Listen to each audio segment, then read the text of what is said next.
So, welcome again to everybody, and we go on with the third panel.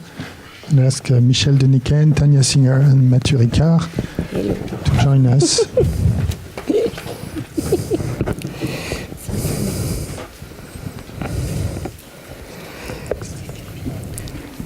So, dear brother Dalai Lama, no eyes but an eternal smile.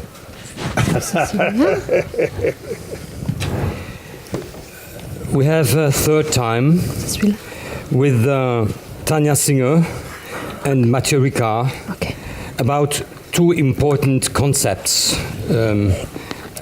empathy and compassion.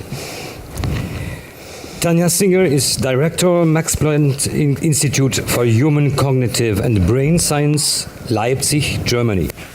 After receiving her PhD in psychology at the Max Planck Institute for Human Development in Berlin, she became a postdoctoral fellow at the same institution at the Wellcome Department of Imaging Neuroscience and at the Institute of Cognitive Neuroscience in London. 2006, she went to the University of Zurich as assistant professor and became later inaugural chair of social neuroscience and neuroeconomics and co-director of the Laboratory for Social and Neural Systems Research. It's very impressionating. Dear colleague, I would say that Mathieu Ricard, I will win a little time because he's a star in France. You are very well known. In an interview for the French television, Arte, you said, dear Mathieu, that you were the happiest man in the world. I know, I made a disclaimer that I'm not. I would say, so we are at least two here. Yes. Your destiny is very closely with the Dalai Lama's life and work. But you are also here because you are the great translator of the Dalai Lama, but also because you are a scientist. You have a PhD in biology and genetics. And so this conversation will be between really three great scientists. So I guess it's Tanya. Starting? You are starting. Please. So His Holiness, it's a pleasure to be here again with you some days after Brussels. And I will talk about empathy and compassion, but show you the same study, the one-year longitudinal study, and show you within this study how we conceive or conceptualize different forms of empathy, compassion, perspective taking, and how we train the brain and how we train the mind, the heart, and the body.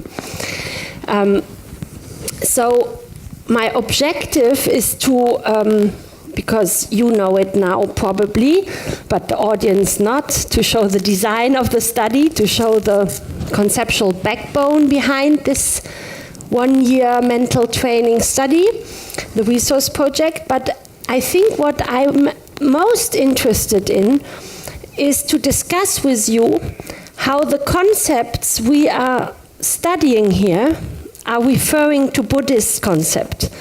How much the practices we are studying here are related or not to, similar sequences of practices in Buddhism, and to discuss this. I think what we try to do with the resource project is to go beyond the stage of just saying mental training does, or mindfulness does, or meditation does, but to start looking which practice of the mind and the heart is doing what.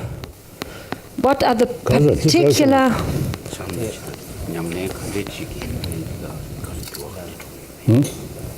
So what are the particular signatures and contextual factors which bring about global compassion or bring about flourishment, which are the steps we need to do.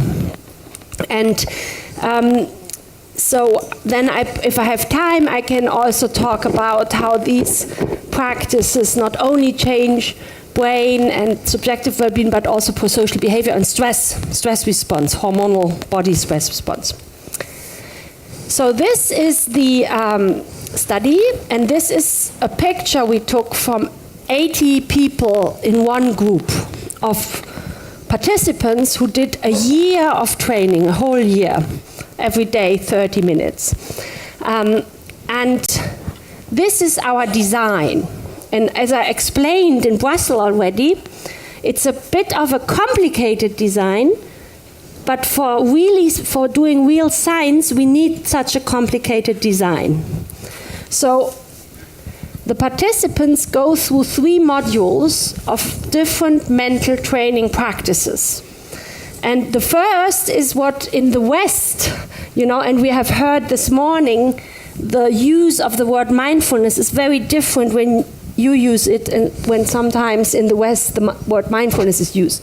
So when I talk about attention-focused present moment practices, I mean practices like breathing, attention to breath, attention to vision, to sound, to sensory perception, to an object, closest to what you refer to as shamatha. So present moment attention, you stabilize the mind. So both groups go first through these kind of mindfulness attention-based practice. Then one group goes 3 months into a module where the focus is practices of the heart, loving kindness, compassion, gratitude. So it is basically opening the heart with kindness, loving kindness, and learning how to sustain this.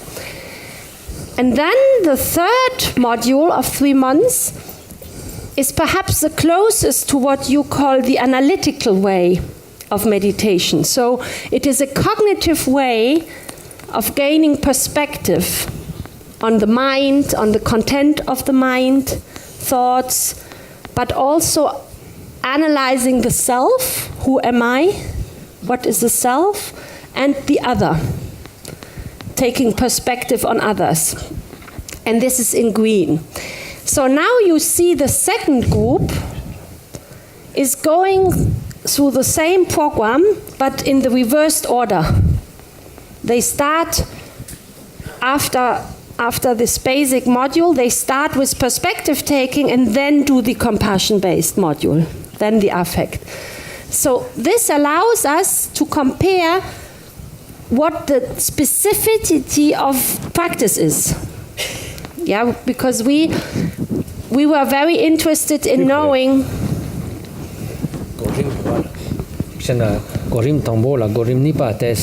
Influence the shit. Is order damindaina. Then compassion chipu kare mindfulness chipu kare then this taya chitukuri. So we can see which practice is enhancing what. And this is how it looks like. We have lots of teacher, and the people have a cell phone, and every day at home they can listen to the practice, and we record who is practicing one. So this is just, again, every day the participants do 2 core exercises for 30 minutes. They live their lives and do 2 core exercises of 30 minutes. In the first module, presence module, you do breathing, meditation, and body scan, attention to the body. In the second module, you do loving kindness, meditation, compassion. And in the third one, you're learning to take a perspective on the thoughts, on your mind, but also on aspects of the self and the other person. So, and why do we do these distinctions? Why do we do one module which is compassion-based, one which is cognitive perspective-taking based? This is because in neuroscience, in psychology, we know of 2 different routes, also in the brain, but also psychologically, One which is about feeling and emotion and motivation, like empathy, compassion, and one which is more intellectual and analytical and has to do with taking a cognitive perspective, a meta perspective onto the mind and others. So why are these two, one is in red, one is in green again? You remember in Brussels, we told you about a system which even animals have already, which is affiliative care system. And you remember the oxytocin hormone, which allows you to care like a mother for its child. And this is a system which is, not only women have it, it's also men and rats and animals. And this allows you to really take care. Yes, because very often in the West, people think that compassion is only for women and only for mothers and children, but not for outside life, economy, politics. But this is really arising out of a system which is, allowing for affiliation and care. Now, the cognitive perspective-taking route, the other system, is important for cross-cultural dialogue or cross-religious dialogue, especially, because you have to understand that your beliefs are not the same than other beliefs, and that the actions will come out of different belief systems. But you basically need to go out of your perspective into the perspective of someone else. And when I will tell you how this looks in the brain, but before, because this is the topic of our session, I want to tell you the difference we do in social neuroscience between empathy and compassion. Because at the beginning of my research, I thought these are the same things. I thought it is a response, an emotional response, when you are confronted with suffering of another. And then through working with Mathieu Ricard and others, we realized that actually, and that is Olga, who did this research then in her PhD with me, we realized that empathy is affective resonance. So if you are suffering, I'm suffering. If you are happy, I'm happy. Empathic joy. If you are disgusted, I feel disgusted. It's just this, you feel this with someone. Now, compassion is feeling for someone. It is rather ingrained in the system of love and care and concern. And the good thing with empathy is that, for example, you see the nurse and someone suffering. When the nurse is confronted with someone suffering, the first response will be an empathic response, very quick. She will feel, oh, this child is suffering, I suffer too. However, if this turns into empathic distress, it becomes very negative. Because you suffer so much with the other that you start feeling helpless, you start feeling pain, negative, discouraged, and you withdraw. And if you very long time are exposed to empathic distress, you can burn out. And in many helping profession, people burn out and they have to stop all the, especially nurses. So what the important thing is how to transform an empathic response in compassion. Because compassion, you can't burn out of compassion. It's the principle of altruism and love, and it is a feeling which is really a concern about the other, a strong motivation, a strength. And so we have done science where we have trained young students in Zurich, and we have scanned their brains after 1 week of empathy training and then 1 week of compassion training. And we compare this to someone who just do memory training, just cognitive training.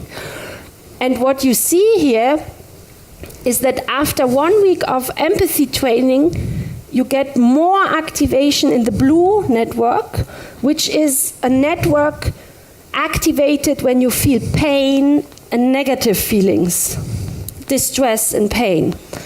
In the same brains, a week later, after they have now learned how to go into compassion, loving kindness, and carry this, when they are exposed to the suffering videos of the other, they activate the wet network, which is a totally different network in the brain. It is a network which has to do with positive affect of affiliation, warmth, and love. Same brain, it's just a different way of approaching suffering. So what we have learned is that we have to teach people through meditation how to recognize an empathic response when they imagine someone suffering, and how to transform this into the power of compassion and loving kindness and care. And we did that in the resource project, and you can see on the faces of the people how when they go into empathy, they cry and they feel really a lot of suffering, and then they go into compassion, and the whole body posture and the face transform into something very beautiful and resilient.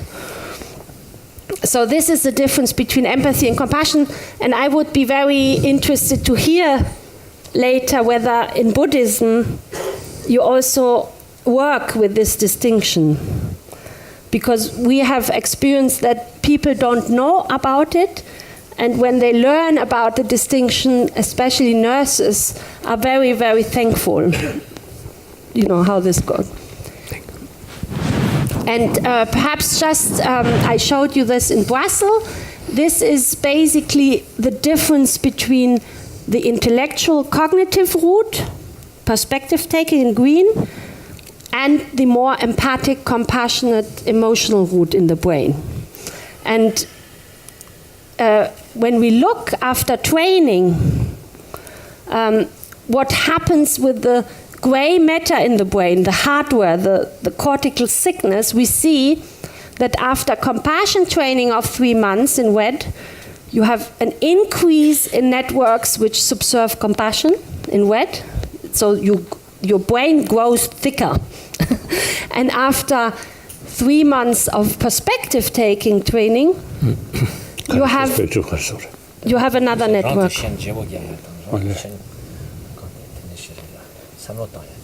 And I think there are practices in Buddhism where you have to do the exchange of self and other perspective, like put yourself in the shoes of others. And if you do this practice 3 months, you see the green network in the brain growing bigger. And this is accompanied with increases in theory of mind. This is like a social intelligence score, you know. You see this increasing only after perspective training, and compassion only increases after compassion-based meditation. And this for us was very surprising, that learning how to take a perspective does not necessarily increase the heart quality of compassion as we measured here, the feeling of care. And the 3 months of mindfulness meditation did not do anything to these capacities. It was good for attention, but it didn't do anything for altruism, compassion, and perspective taking. You needed to have these intersubjective practices to basically activate these intersubjective capacities, like compassion and perspective taking. Mindfulness did not do the job as we practice it, the attention-focused mindfulness. So to summarize, what I wanted to show you is how we can actually differentiate, with doing this science, the training effects of different practices, and we can show how empathy, how learning to be more empathic activates different network than compassion. And these two are different than the more intellectual cognitive perspective taking. And they also are associated with different effects. So compassion training brings the best in altruism, pro-social behavior, is activating this the pure altruism, whereas perspective taking is good to increase what we call theory of mind, social intelligence. So you get better at understanding other people's minds, changing perspective. And what was also, you see the last slide, I have not shown you the real data, is we measured stress. And we were surprised to find that when you only do kind of shamatha-like attention present moment practice, like the stabilizing module, you don't get any reduction in stress on the hormonal cortisol level. It is only when you start practicing compassion or perspective taking, so putting you in relationship to another, not just me getting calmer, but me in relationship to someone else. Only when you reflect on that and practice that, social stress goes really down. So that was just a few data points speaking to the aspects of compassion, and just to remind, I think, the audience or everyone that these data really speak to the power of internal change and to the possibility, because these people were not as old than Antoine's future study. They were 20 to 55, but an average of 40 years. And typically, that with 40, people think the brain goes thinner and thinner and thinner, but certainly not thicker, and grows. So I think this is a very hopeful messages. But then the other conclusion is it really matters what you practice every day, and in which sequence you practice different types of practice. So thank you for the attention, and I would be very curious to know how you relate to these concepts. Thank you. This is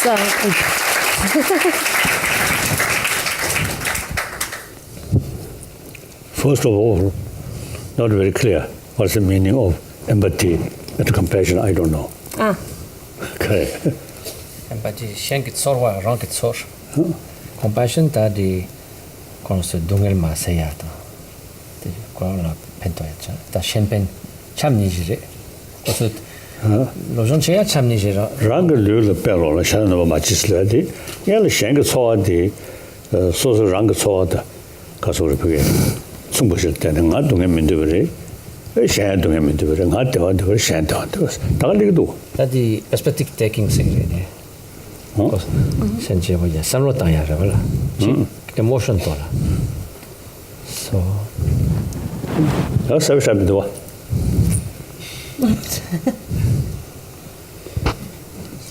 Probably you have never experienced empathic distress. Sotto me per dungel sigire balla. Sotto me bata di empathic distress da hoshire. Nowadays, I think I want to mention the sense of sort of sense of concern of others' well-being. There are two levels. One level, almost biological factor. So that is your friend or someone very positive towards you, then some kind of sense of concern usually come. That animal also have biological factor, because it's for your survival. They need cigarette. Like for children's survival, need mother. Mother sort of, I think biologically, you should take special care about children. That kind of compassion is very much mixed with attachment. So, attachment we consider something destructive, because too much attachment. With that, hate also come together. Today, very much about love, and including sexual love. And after a few days, a few months, few years, opposite, hate. So that's not come from training, biological factor. And also very much mixed with attachment. So that is not good. Now, genuine sort of compassion is irrespective of the other's attitude towards you. For example, oneself loves oneself. Not the reason I'm very kind to myself. No. I want happy life. I don't want suffering. So on that basis, you develop sense of concern of yourself. So the limitless centered being, everyone wants happy life. Do not want suffering. On that level, develop sense of concern, regardless their attitude towards you. So that is genuine sort of compassion which we are talking. The first compassion, biologically developed, spontaneous. Second level of compassion through training. Animal cannot do. So training means use our intelligence. Thinking pros and cons, pros and cons. That kind of compassionate sort of attitude. What value? Tremendous benefit to yourself. And that immediately brings peaceful mind. That brings healthy body. And also, you see, I wrote, you see, that also, you see, bring more smile. Smile bring more friend. That not friend of money, not friend of power, and in some extent, not friend of knowledge. Professor. Some professors have more friend because of that person is a great professor. So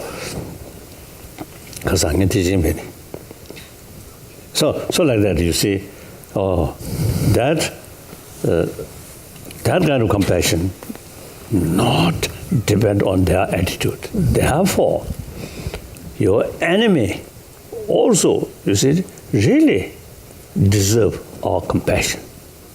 They also want happiness to round suffering. And particularly, you see, enemy side, you may have additional reason they are committing some negative work, negative karma. So you have some special, more you understand the negativeness or harmfulness about anger, hatred, suspicion, then your enemy, you say, actually, deliberately, because of that, practice these things, or just let come these things. So there is sufficient reason to feel sense of concern. So that kind of compassion, not by biological factor, but through training, use our intelligence. So that is we used to call analytical meditation. Think.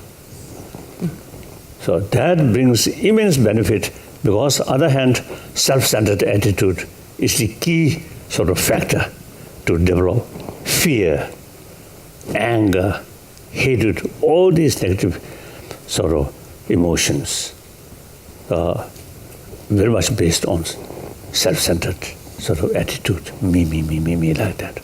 So therefore, say, analyze what is valuable, what is harmful, and then through that way, you see, you deliberately make closer this positive emotion. Then familiarize, as I think you know, that Tujungshiro, Samjungshiro, Kumjungshiro. C'est quoi?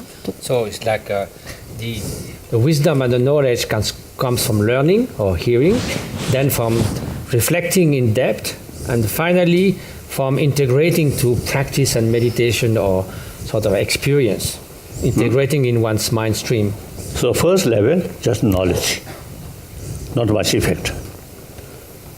And also may change. Someone else say something different. Then you may think, oh, that may be true. The second level, you yourself seriously analyze these things. So you develop some kind of conviction. Then someone say, this is wrong. Then whether you respond or not, in your mind feel, oh, no, he's wrong. He saw her, he saw her, wrong. I analyze. So, number one reason, number two reason, A, B, C, D, like that. So that's the conviction. That conviction then brings third level of knowledge or awareness. That's familiarize. Then the real feeling develop. Mm-hmm. So analytical meditation is very, very essential. Mm-hmm. Like that. The previous compassion is biased. Mm-hmm. The second level compassion is unbiased. Mm-hmm. This fits to the two modules, in green and in red, where we think that if you don't learn to analyze and take perspective of others and switch perspective, you will never develop global compassion, because you will be biased for in-group, for your friends, for your family. Yes. But you also need probably the quality of motivation in the heart, like a fuel, to motivate altruism in behavior.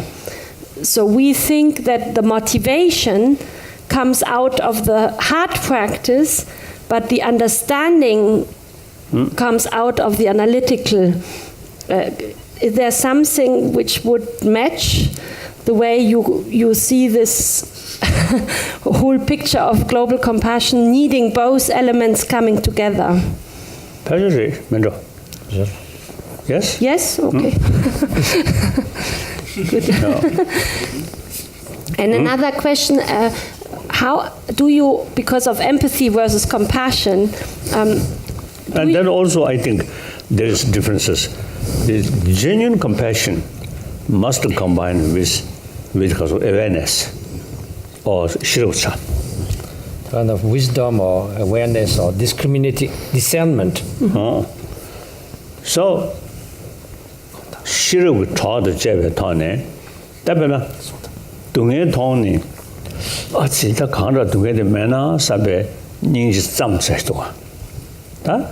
Ta dine dunge de du khala dene chonga, di samdane. Dunge de deruin ba tone. Da dunge de le tartu ba yugi la dunge shangwane chindebe de ta mixe ya ninji chaistoa. So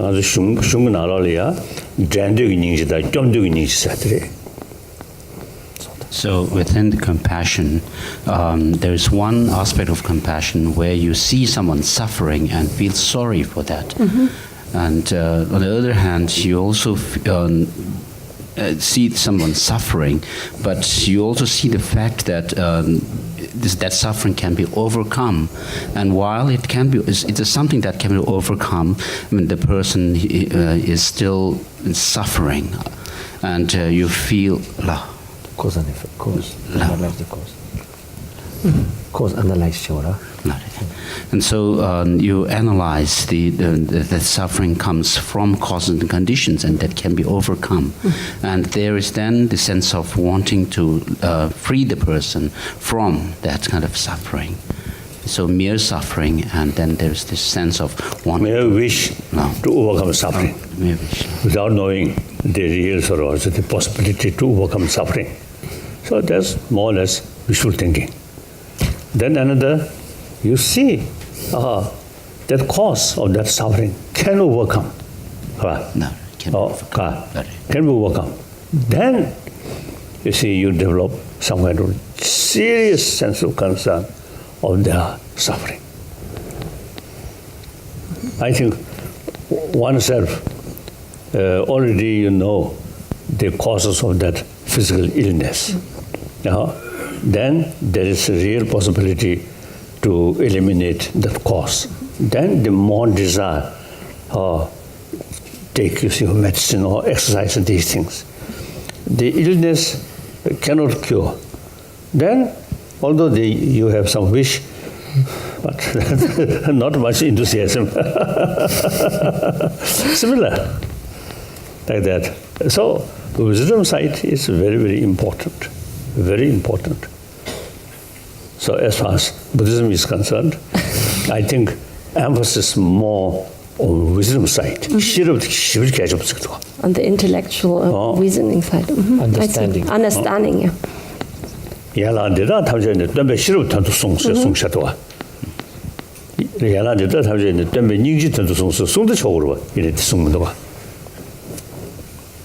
So in the Bodhisattva Charyavatara, it says all these other branches of teachings were given by the Buddha, taught by the Buddha in order to develop wisdom.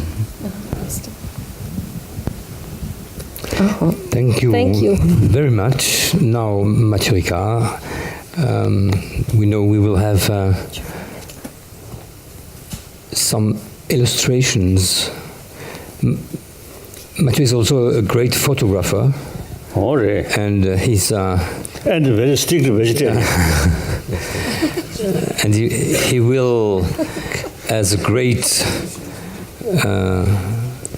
spiritual man and artist,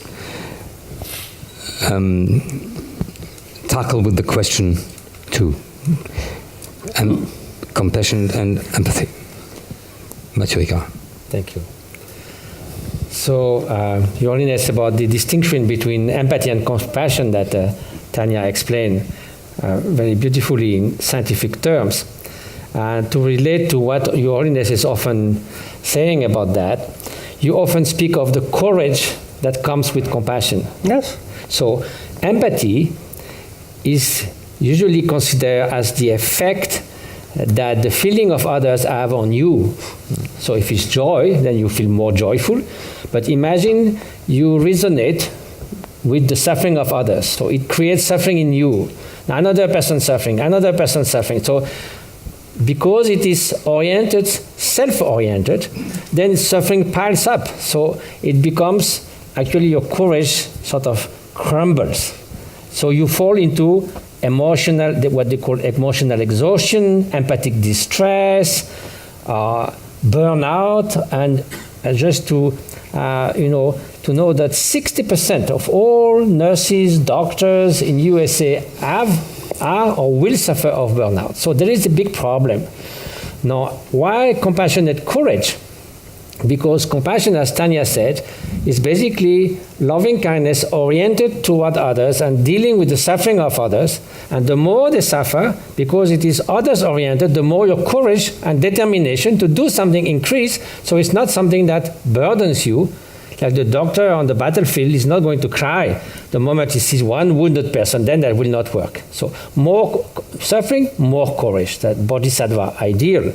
So that's why it's a big difference, and the work of Tanya have shown that it is different in the brain. So unless you train specifically for this compassion, then the nurses will never get this strength of mind to deal again and again with suffering. So that's why it seems so important. But in general also, as Tanya has shown, by practicing specifically loving kindness, Maitri, that's what she was training mostly, and compassion, it increased the prosocial behavior. And prosocial behavior and a quality of human relationship is based on that, a mutual exchange, and not only human beings, animals also have this kind of idea. And so, but not always, sometimes animals a little bit better than humans, it happens. So they sometimes treat their kids a little bit better.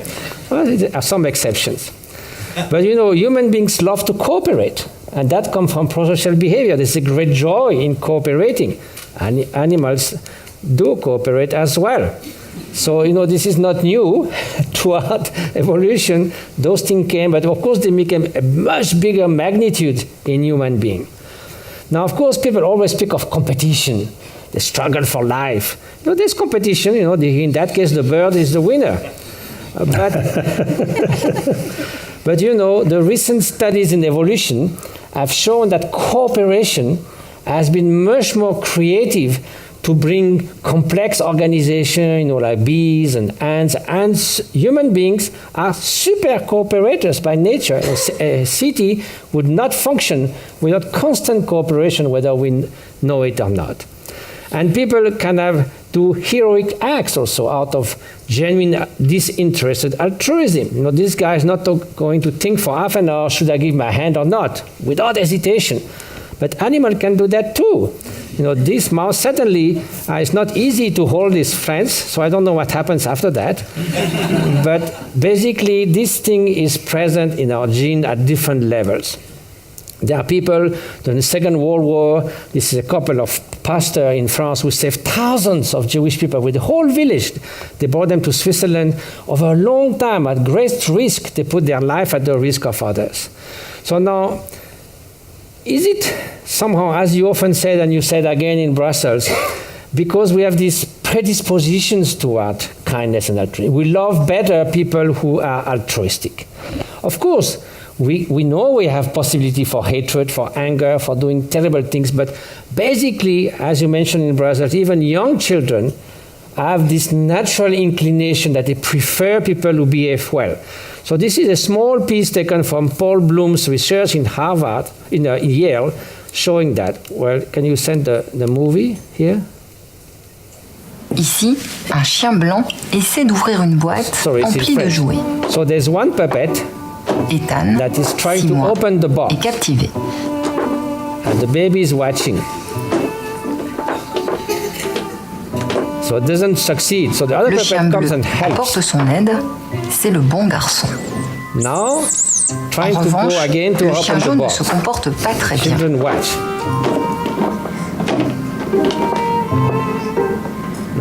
Now comes the bad guy. No, you can't open the box. After that, you show both the nice Une puppet étudiante du laboratoire, qui ne and sait the pas lequel des unkind deux puppet chiens c'est bien ou mal the baby. comporté, demande à Ethan de faire un choix. Which one do you like? 95% of baby take the nice behaving puppet. And even 3 months baby, they can't catch, but you look at where they look, 95%. So there is some kind of predispositions towards appreciating people who behave well, not towards you, but even to each other. So we need that in the medical world to overcome this kind of burnout.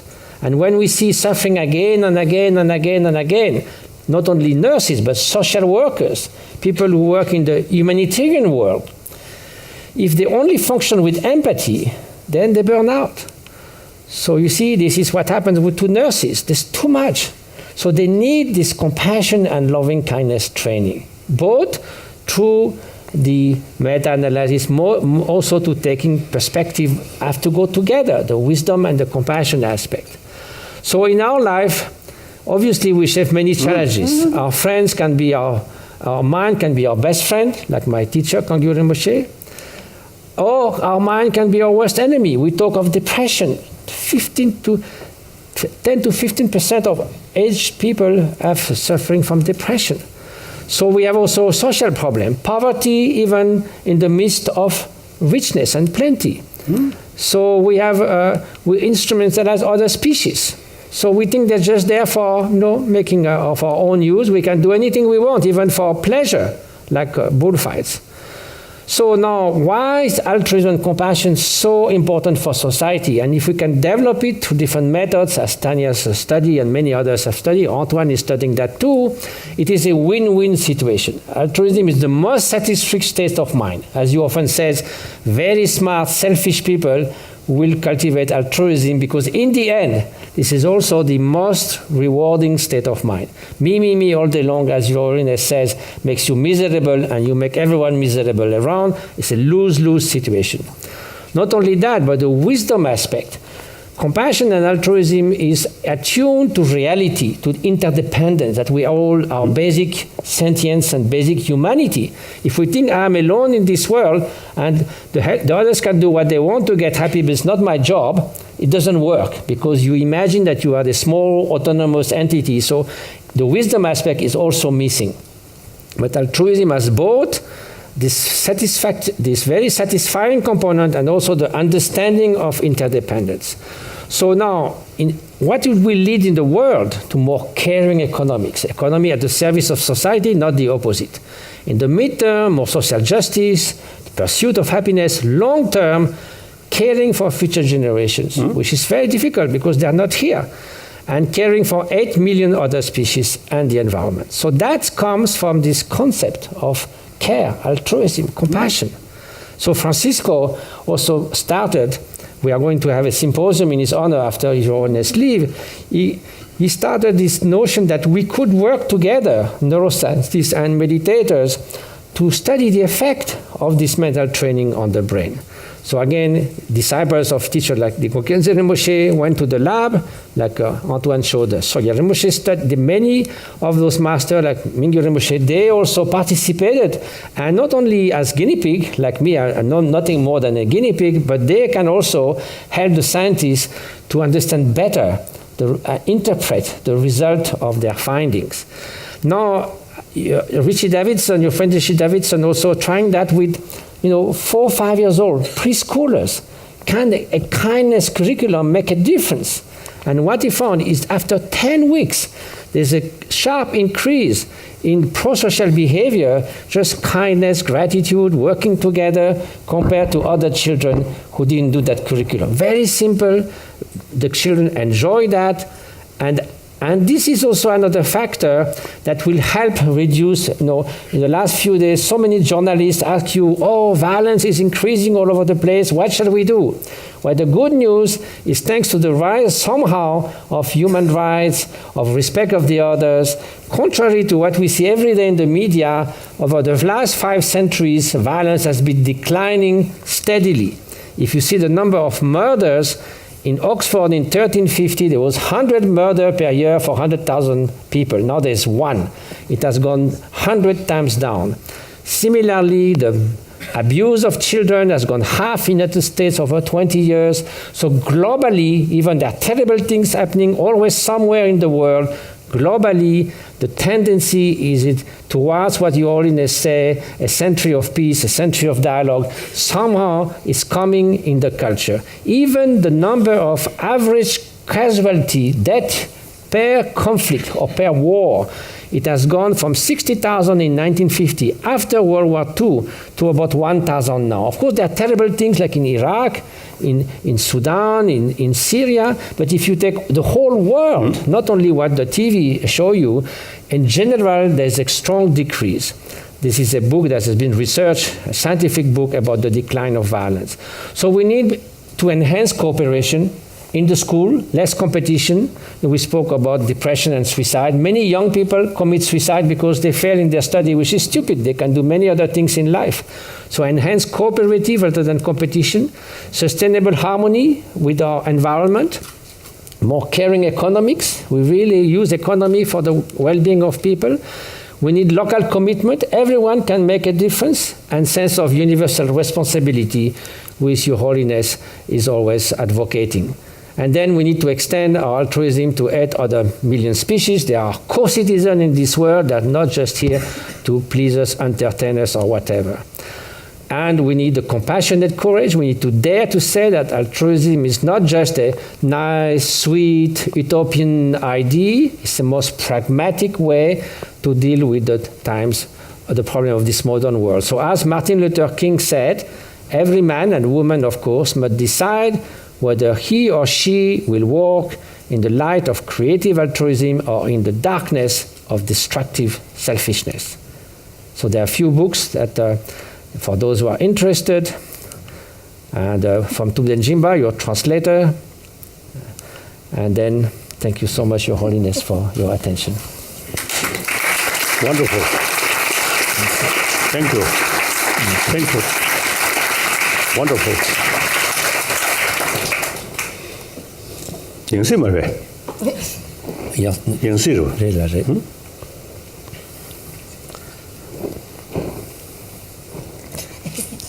Do you want to answer to Mathieu?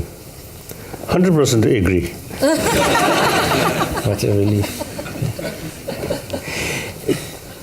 Cannot altruism be used as an interested weapon to conquest the public, the electors?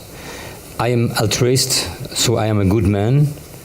It can be an egocentric conception of altruism. I want to be a good man and I will show it to you. I see. Let me make the definition of altruism. Yes. Altruism is not the way you look. It's not only what you do, because you could do something beneficial with a strong interest. You could be very kind to an old lady to get her inheritance. Yes. That's not altruism. But you will be kind to her. So altruism is the motivation of wanting the happiness of the other as your ultimate goal. Full stop.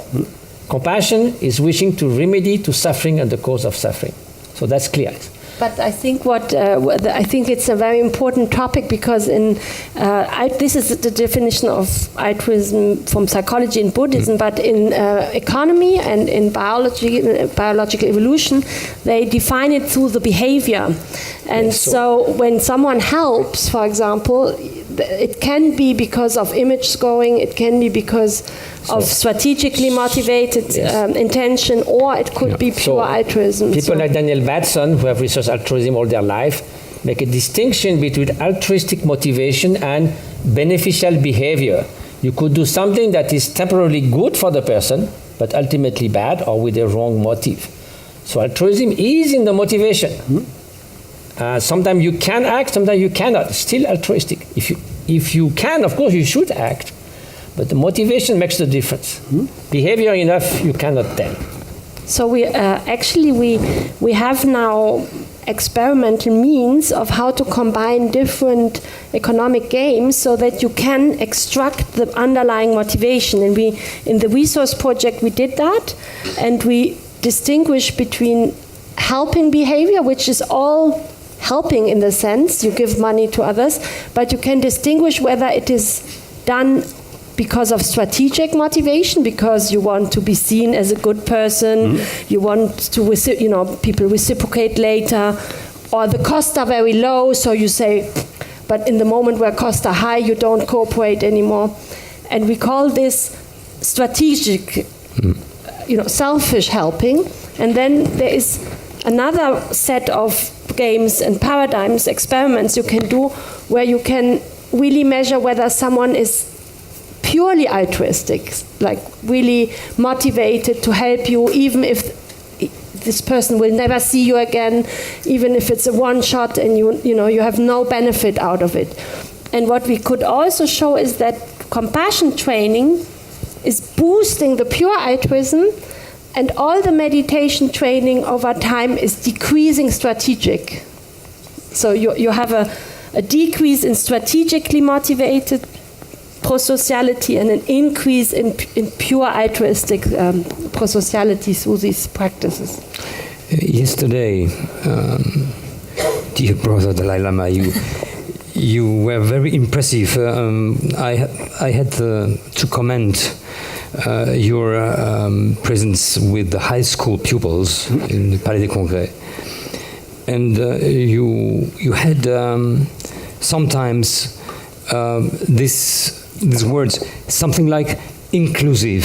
Altruism is rather inclusive. That means I take in my horizon, in Weltanschauung, the other people. And you asked to the high school pupils, do you want to have Russia in Europe? And you waited for their reaction. And the reaction was 50-50. And I heard a young boy, he told me after that, I'm ashamed, because I wanted to say yes, but it's not possible for me. So I mean, this altruism is very a weapon against exclusion, and it's difficult even for young people to have this inclusive attitude. I think time was our thinking change. I think early part of 20th century, or even I think mid part of 20th century, I think the concept of European Union, I think difficult. Now, after Second World War, you see the European Union developed.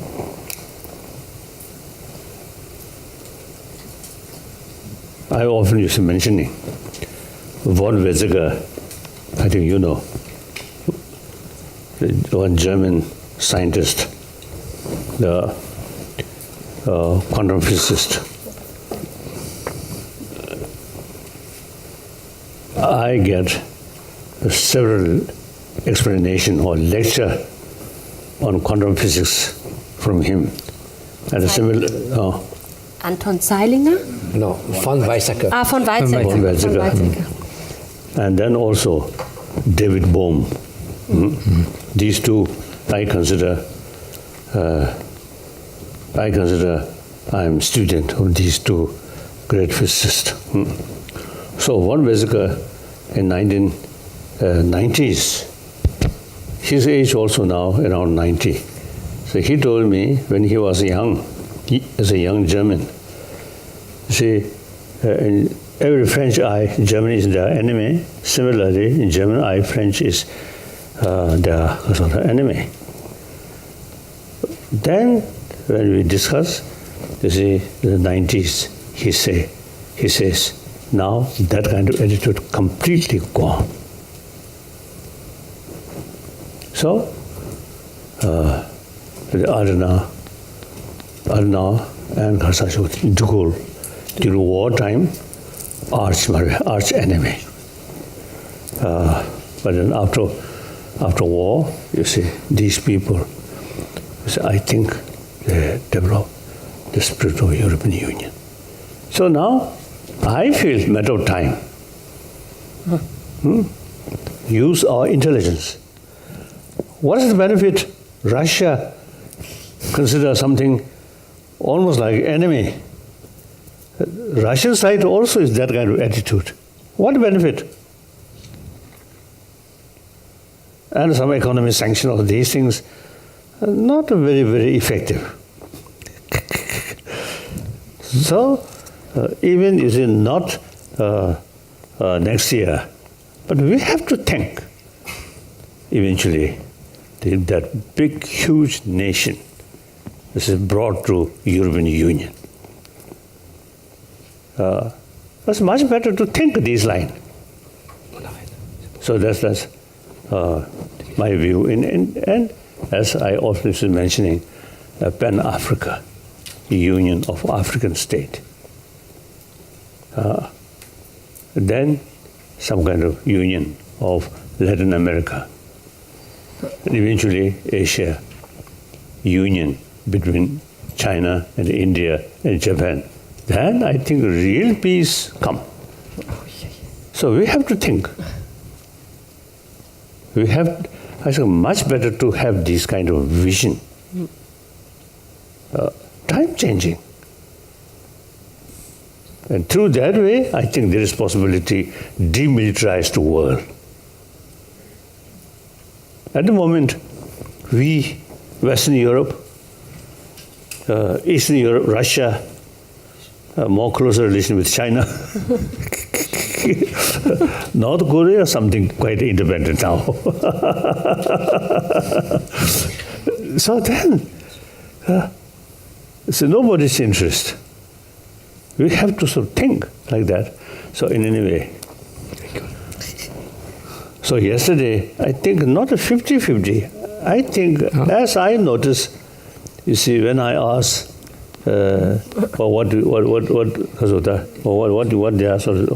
think, NATO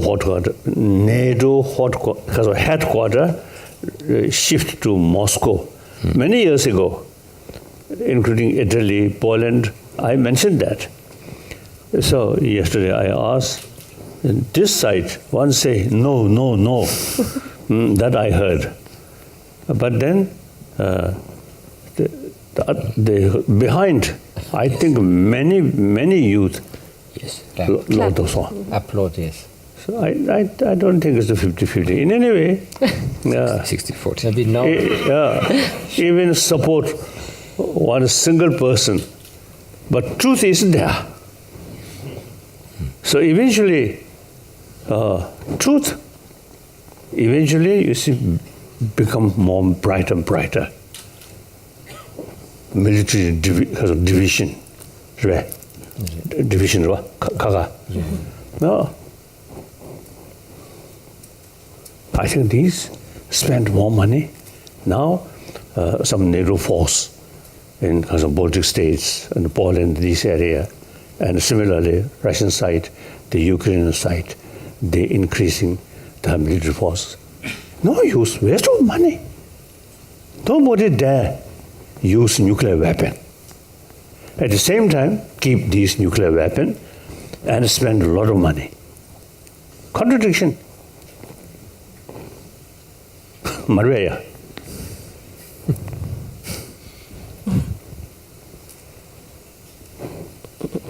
What do you, as a German, what do you say?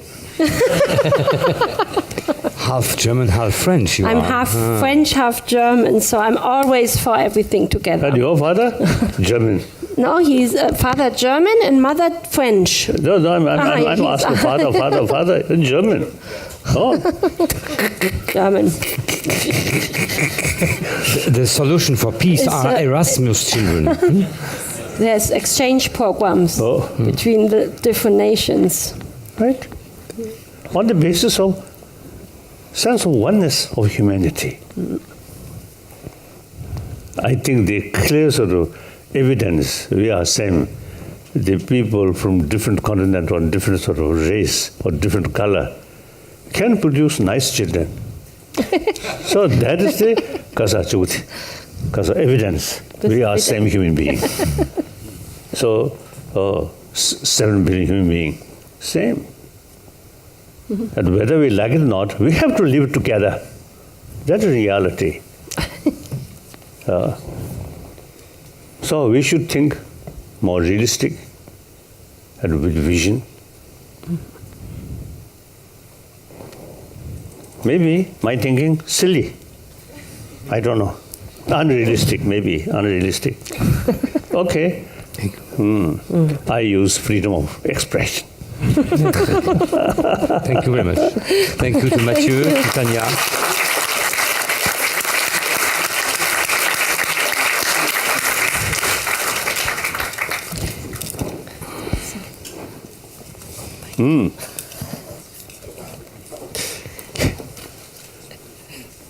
Thank you.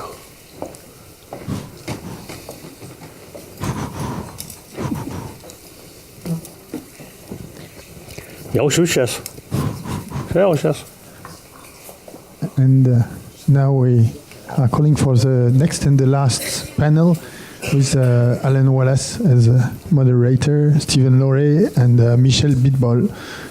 Please, if you can join us.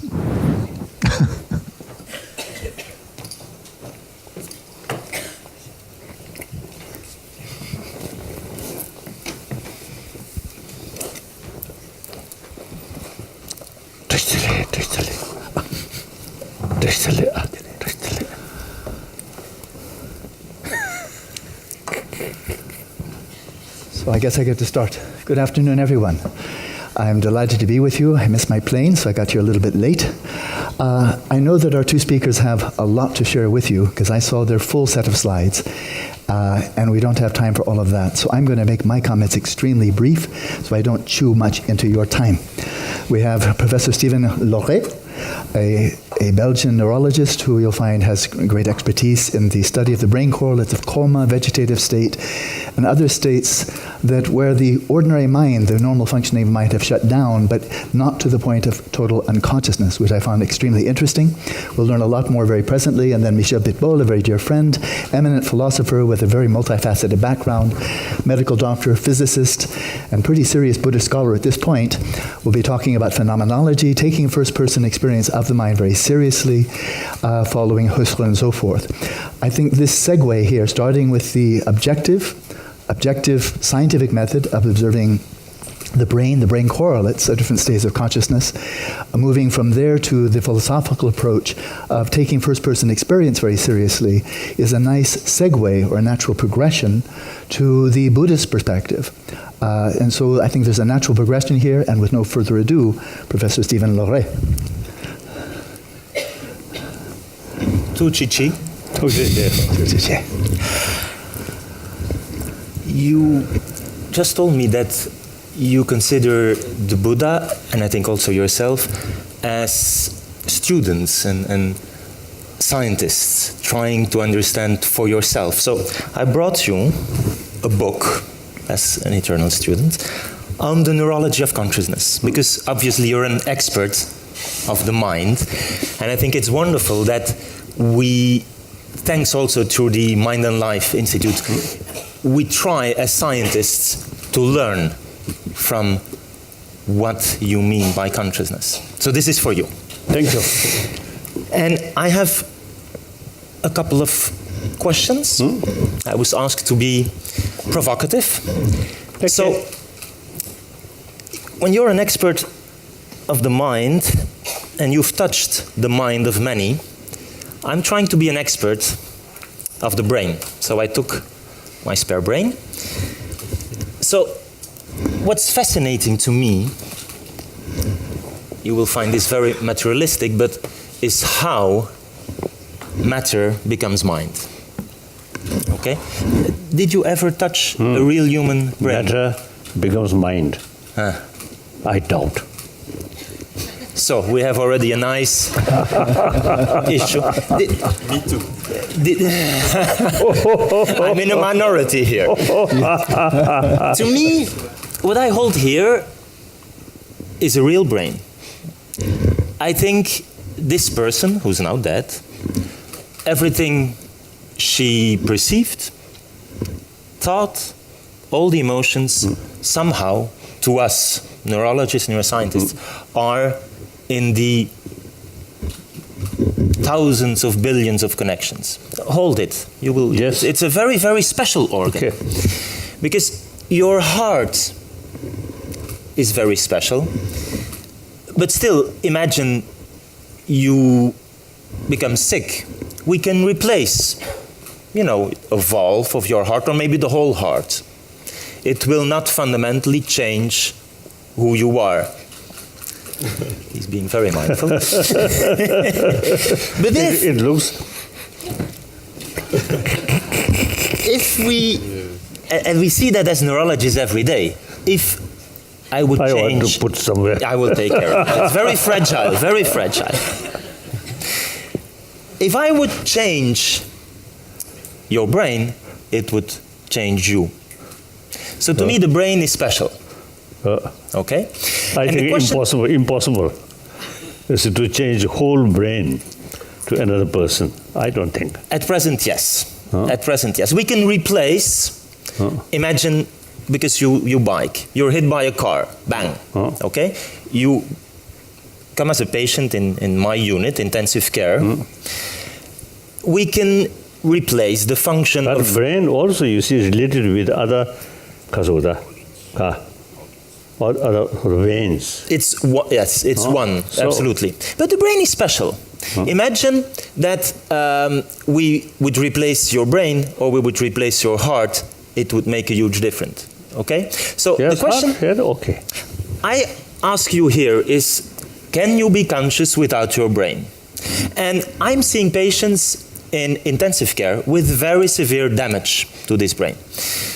And some of these afterwards tell me incredible stories of how actually they have memories of this period where I thought they were comatose. And they tell me, first of all, that they felt very peaceful.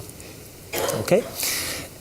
Some actually saw themselves from the outside. No, don't worry about my brain. It's not your brain. It's true, it's not my brain. I'm being materialistic. So, let's put it here. And these near-death experiences, to me, are fascinating.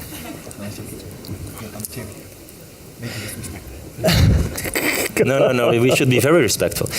So these stories, and we now have more than 500 people who told our team what they experienced when they were near to death. Right. Okay? That's right. And so some consider this as proof of life after death. And I would not necessarily agree with that. I think we have scientific proof of life after death. That is organ donation. So I think for us, the computer just went comatose. So we don't need that. It's not a problem. I think the concerned people, the technician. It's back. You see, I'm a good resuscitator. So what I see is basically a very strong link between brain activity and consciousness. And so I could take you to our lab, just as we took Mathieu Ricard. He's a wonderful guinea pig. And we inject radioactive sugar. Your brain needs a lot of sugar, and I can see it. This is what you, I hope, would see, okay, on that part. So it's very active, yellow, red. So that's a lot of sugar being used in your brain right now, okay? If you're comatose, the brain is blue, about half of the normal activity. And so some of these people afterwards tell us these wonderful stories about near death, but they were not death. I see. Because this is the image of death, okay? This is brain death. So when do we die? When the heart stops, we stop breathing and the brain stops, okay? And they're linked until in 1952, a Danish physician invented a new machine, the artificial respirator, and that created this kind of artifact of modern medicine where you can breathe and the heart beats, but your brain is gone. So if then I inject this sugar, I would only see activity in your skin, but not in the brain. So here, I think you can safely donate your organs. No brain, no pain. My second question would be then, will you donate your organs after death? That's okay. There are a number of the practitioners. They actually make sort of the sign. So when they die, so they are ready to donate. And as far as kidney, before death, they want to. And I also. And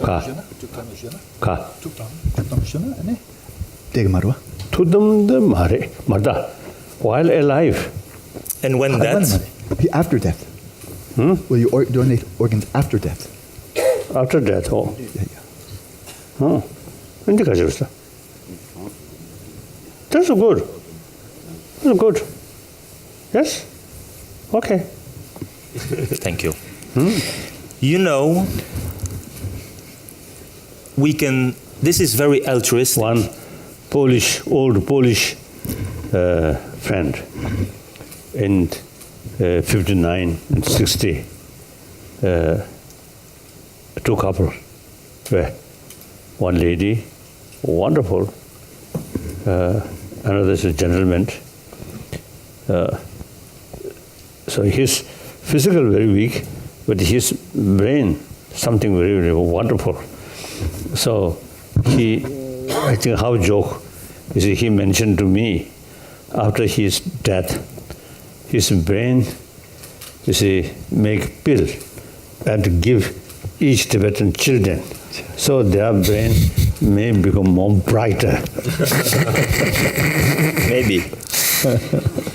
But I took note of your answer, and I think it's important, because indeed, with one person who's brain dead, we can save 7 lives. Now, I have one final question for you. Don't worry, it's a simple question. Are you conscious? You should judge. Okay. So you will be the patient. How, in the absence of a universally accepted definition of consciousness, and we discussed that, how subtle this can be to describe what we mean by consciousness, the mind, the spirit. So how do I do as a clinical neurologist when I see patients? I'm supposed, to know what I mean when I say he is not conscious. So you will be the patient, and the question is, are you conscious? First, I will try, look at me, to check whether you're awake, okay? Because if you fall asleep during the talk, chances are you will no longer be aware of what I'm saying. So I will check your eye opening.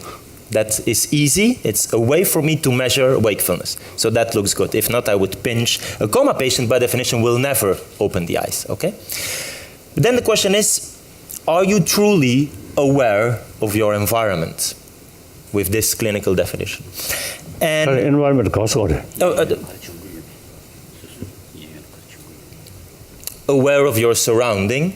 The test I have for that is very simple. I ask you, move your left arm. They didn't see it in the back. Move your left arm. Okay. So there I... But I think quite some cases, you see someone really is meditate. I think this meditate, they say the kasuda, the single pointed, even in sort of meditation or kasajuti, or analytical meditation. Your sort of main mind focusing one certain point fully. So at that time, someone is to come here and some knocking. They cannot see, cannot hear. All those eye consciousness ready to develop, but because of tamatagin, shiva tamatagin the kumibosel te yorwa. The tematakin is the immediate cause, the condition from a stimulus from the environment, whether it's photon striking the retina or the sound wave strike. So even though that's there, it does not catalyze explicit visual perception or auditory perception. So the external stimulus is...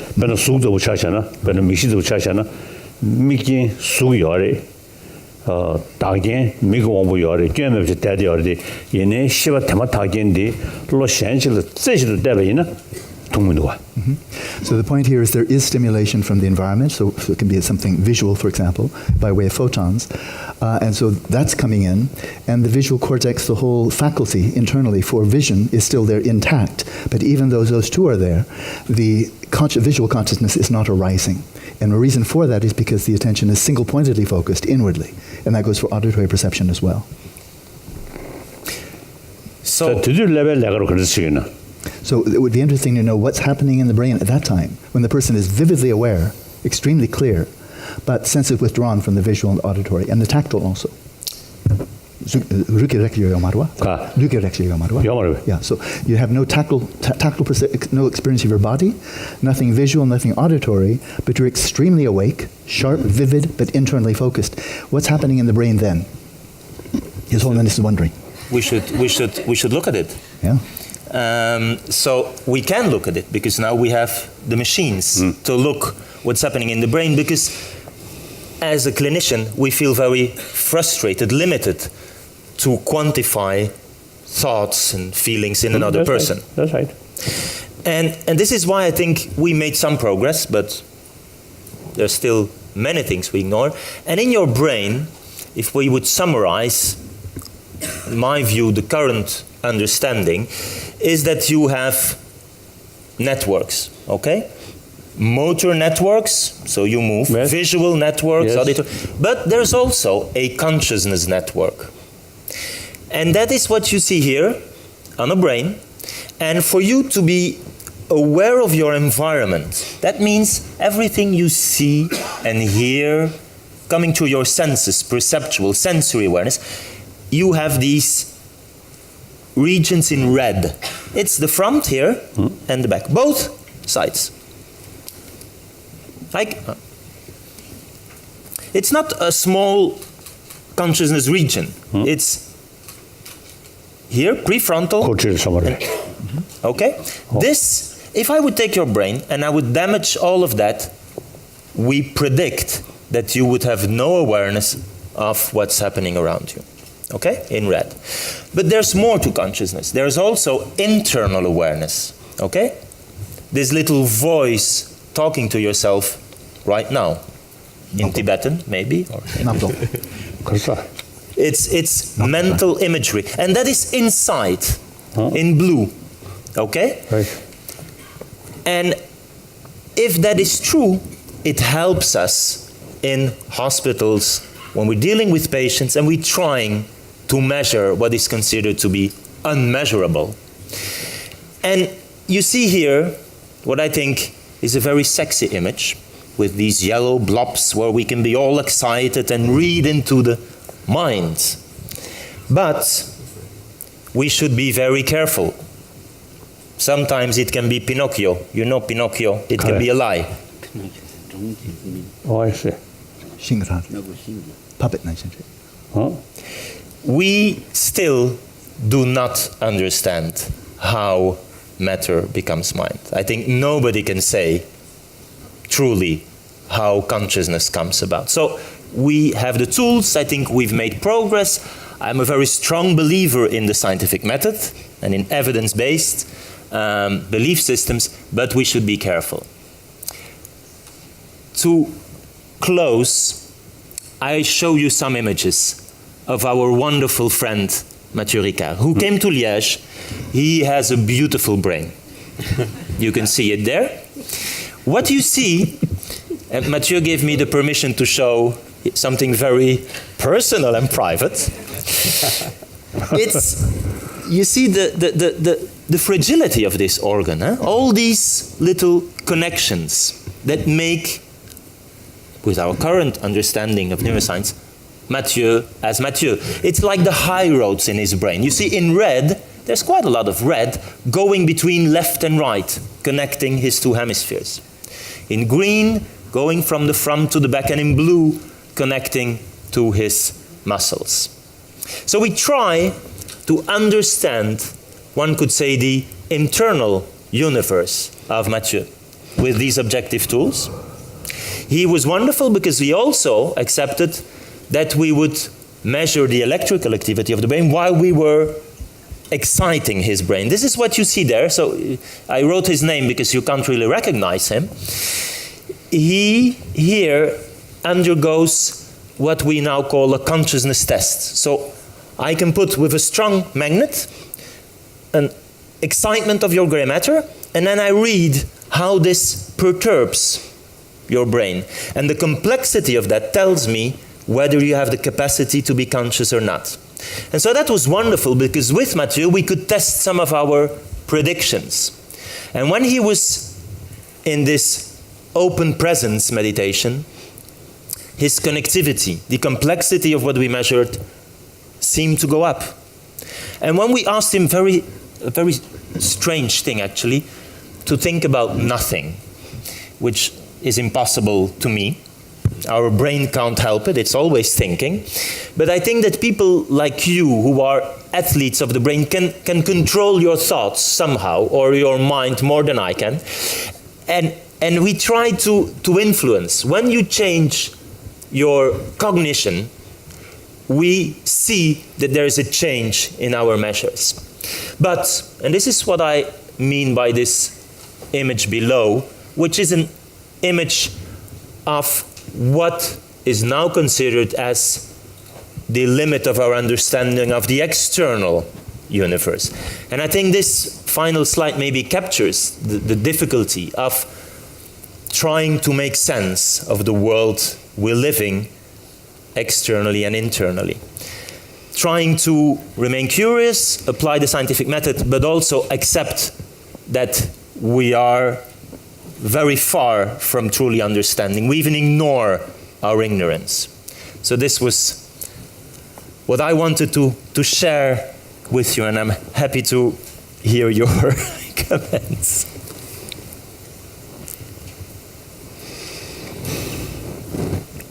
my impression is in the classical sort of scientific research, I think mainly something we can see, we can measure.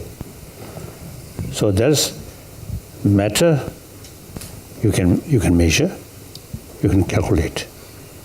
Consciousness is not like that. And also you see third person, you see cannot start.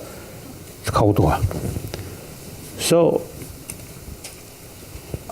I think the later part of 20th century,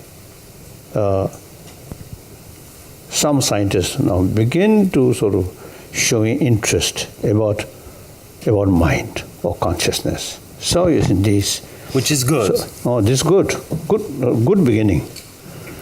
But I don't think this is the scientific, the materialistic way to analyze mind. Materialistic way.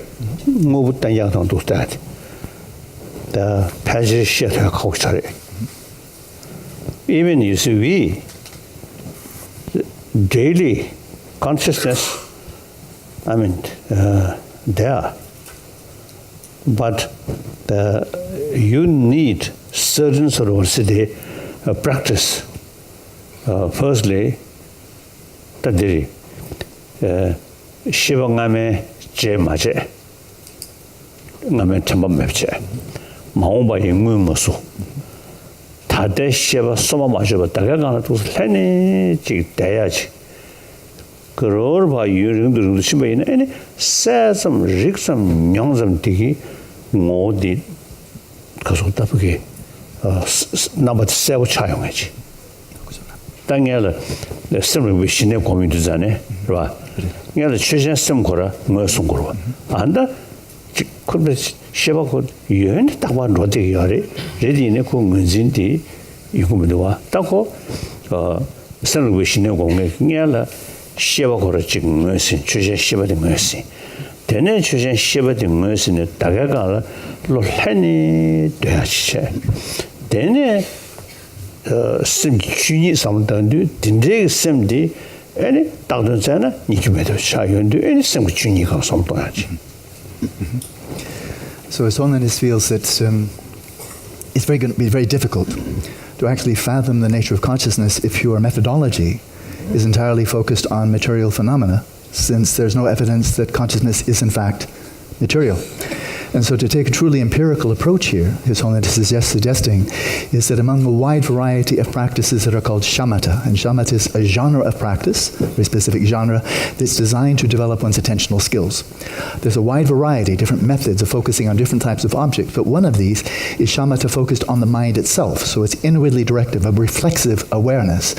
And so your object of meditation in this particular practice is awareness itself, and using the word awareness and consciousness synonymously.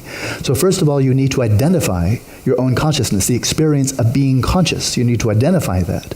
And then without getting caught up and dragged back into thoughts of the past, without going back into rumination about the past, without being drawn into thoughts pertaining to the future, you remain in the immediacy of the present moment, but your attention is single-pointedly focused on just the sheer unmediated experience of being aware. You're just resting in the awareness of awareness of awareness, moment by moment. As you continue that, you do it for minute after minute, hour, week after week, month after month, then the very nature of consciousness becomes clearer and clearer. And what you apprehend is two qualities that can be expanded to 3. One is the sheer luminosity, the vividness, the clarity of awareness. That's one of its salient features. The second one is the cognizance, the sheer experience of knowing. And then there's together with that, the sheer experience of experiencing itself. So you rest in that single-pointed awareness of being aware, highlighting or accentuating the luminous and cognizant aspects of that. And in so doing, you get a very clear awareness, insight, direct knowledge of the actual nature of awareness by looking at it with precision and with continuity.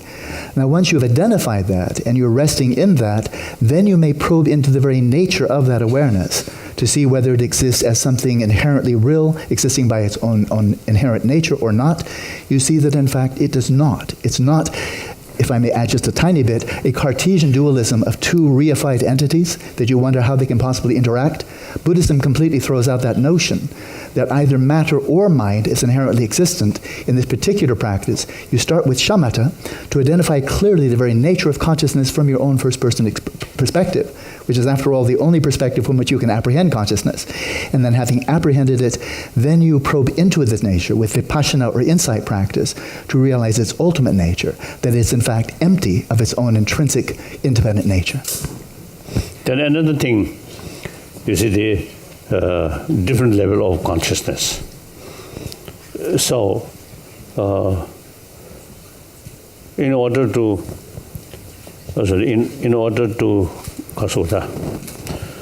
sheva chawa ngondu gyala sheva rakwati gago.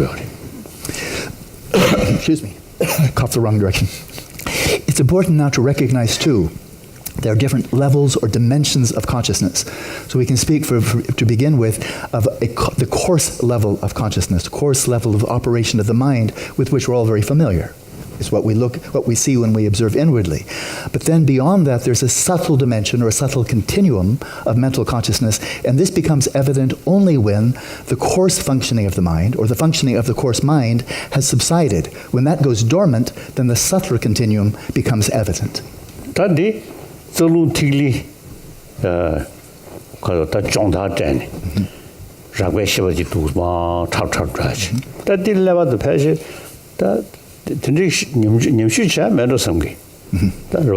Right. Oh, ta the lungi nanjo da jik ta zanggo se tamdi do sen da komu dizane ene zane so ya rago lubu lungsum ji pa dos do yun dizane ene kongai shiva ji chadi nala mange shiva so ma chan gu do cha do yor sang ha de nyam nyom meda e do ma gili cheni ene ta ji cha ta gi de class ke jandre ene mi ju do to do kana me ji do ene ma me tar lamba do ene kalamba malamba nalamba cheni ene shiva timrim ge ta ge ti de me ngalo rabaji ma do chawa de sha do ma chirim na shi de yung ma chi ge gum na shi de yung yo ma de ine rabaji da yong de ge Chatunru ka Chatunru chatum shi Tuduta lebada jawachi peji yoga so chore. Tezutedi da rimbe nyamshu chetuna kyanza yore.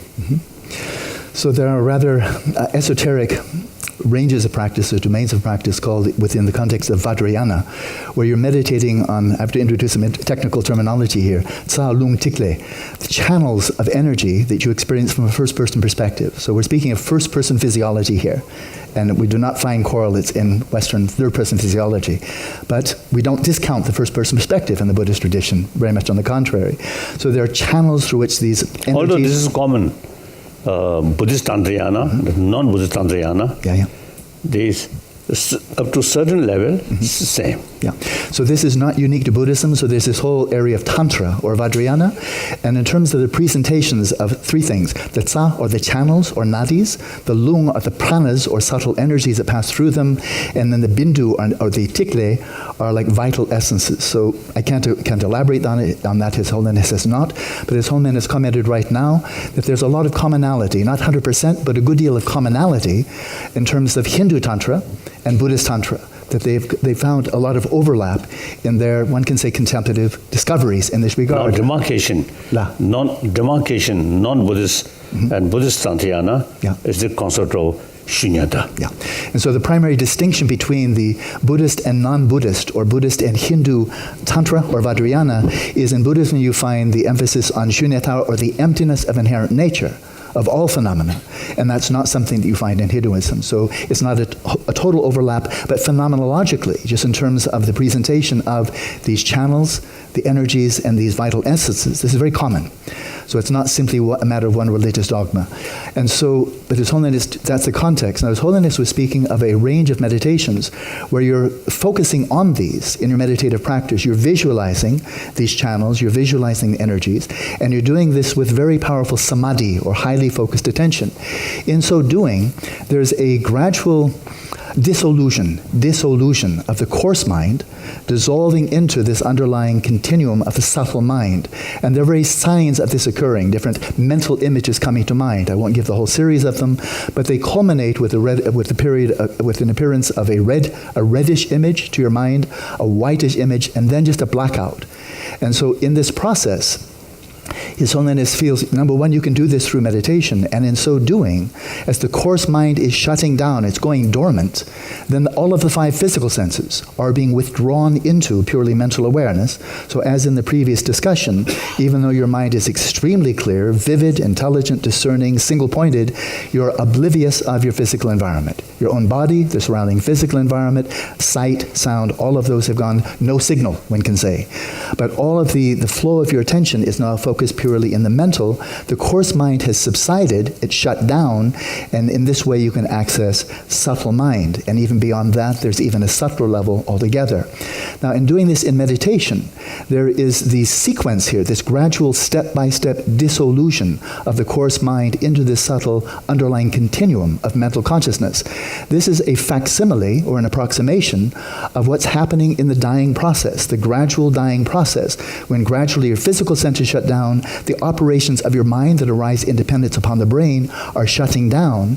But unlike the widespread assumption in modern science that you're becoming simply unconscious when you die, and you have zero consciousness, on the contrary, from the Buddhist perspective, your coarse mind, with which you're very familiar, is dissolving into this subtle continuum of consciousness. And when the coarse mind is completely deactivated, that's when this becomes most evident. So His Holiness said there is some clear similarity between what occurs in this type of meditation and what occurs in the dying process. And it would be very interesting to study this in terms of brain activity, of a person going into these stages of meditation and seeing how similar they are to the actual dying process. Fully agree. Thank you. But so, I think we agree that consciousness exists. No debate. I am trying by all means to understand it. And you don't like the materialistic approach. You agree that the brain is important and it's useful to confront what you experience in these different situations while all these machines measure, and it's still very indirect and well, we need to deal with the technology of today. Coming back to my first question, should we look in the brain? Because as a scientist, I'm very open. We don't take any dogma, and your views might be different there. Do you think that there can be consciousness without the brain, that we should be looking elsewhere, that we can make predictions?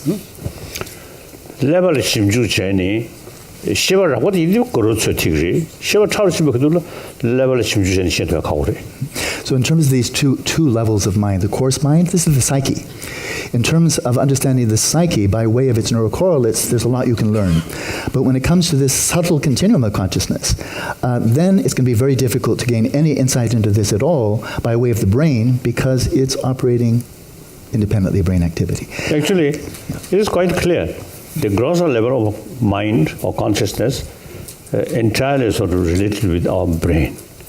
More subtle, more or less it becomes autonomy or independence. Then not related with brain. Yeah. So then that level of mind, you see, cannot sort of investigate through brain. So I'd love to continue the conversation, but I'm afraid we're eating into Michel's presentation. But this makes a very nice segue to the importance of the first person. Michel, the floor is yours. Thank you. So, round table, here it is. So, it's really a joy to present you another philosophical topic. I usually presented you something about the philosophy of quantum mechanics, and this time I will present you something about a philosophical discipline which I think is even more relevant to Buddhism, and probably a little bit similar to Buddhism, because it's a philosophical discipline of the exploration of consciousness in the first person, namely from inside rather than from outside, from the standpoint of the one who is conscious rather than from the standpoint of an observer. So, first of all, I would like to say that this discipline was created by a German philosopher called Edmund Husserl. It was very much appreciated also by Francisco Varela, who believed that his work about neuroscience could only be given meaning if he had a precise understanding of how consciousness is from the first-person point of view. So he was very interested in Husserl's work, and a precursor of Husserl was the American psychologist and philosopher called William James. And Husserl had many students. He had a whole lineage. He had a lineage of German philosophers, such as Scheler, Heidegger, Fink, and also a lineage of French students, Jean-Paul Sartre, Maurice Merleau-Ponty, Emmanuel Levinas. These two lineages, actually, they are not the only one. There are also other countries in which phenomenology is practiced, but I think Germany and France are the main countries. And since we are here in Strasbourg, which is exactly at the border, at the cultural border and the geographical border between France and Germany, I thought it was nice to present this discipline. So nationalism. By nationalism. Good. Border, you would say. So what is phenomenology exactly? Francisco Varela had a very short definition of it. It is a return to the world as it is experienced in its felt immediacy. What does it mean? What does it mean, felt immediacy? Let's consider a well-known example, an example which is well-known to Buddhists. Let's suppose that you see far in the distance a certain long shape, and you say, oh, this is a snake. This is a conceptual and perceptual superimposition on the shape. Then you come very close to it and you say, oh no, this is a rope. Okay, but this is another conceptual and perceptual superimposition on the shape. So what phenomenologists try to do is go below this level of superimposition and just see the shape, the color, the background, and also the mental impulse towards projecting concepts. So phenomenologists want to go to that level. Maurice Merleau-Ponty, a French phenomenologist, said that phenomenology is to science what exploring the landscape is to mapping. Science wants to map what appears. It wants to make, an outline, a mapping of phenomena. But phenomenology wants to explore the landscape of experience. It wants to explore the landscape of what appears. In order to do that, phenomenology needs a method that was called with a Greek word by Edmund Husserl. It was called the epoche. What does it mean? The Greek word epoche means cessation, means suspension of judgments. And it was used by a skeptic Greek philosopher called Pyrrho, and also by all the lineage of Pyrrho.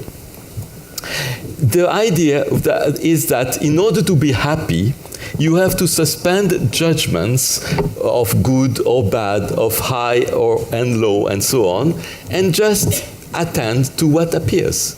Just leave things as they are. Phenomenology even goes further. It doesn't only suspend verbal judgments about things, it wants to suspend even perceptual judgments, the kind of judgment you make when you say, this is a snake or this is a rope. This Greek word epoche is exactly similar to another word in Sanskrit, nirodha. Nirodha, yes. Nirodha also is translated in English by cessation. In the third noble truth of Buddhism, which is the truth of the cessation of sufferance, it's called nirodha. Nirodha, of dukkha Nirodha. Yes. Also in the Yoga Sutra, Nirodha is very important. The Yoga Sutra of Patanjali, the first verse of the Yoga Sutra is Yoga's Chittavriti Nirodha. That means yoga is the cessation of mental processes and coming back to unprepared experience, unfabricated experience. And I think this meaning is precisely the one which was retained by phenomenology, cessation of an excess of mental processes. For instance,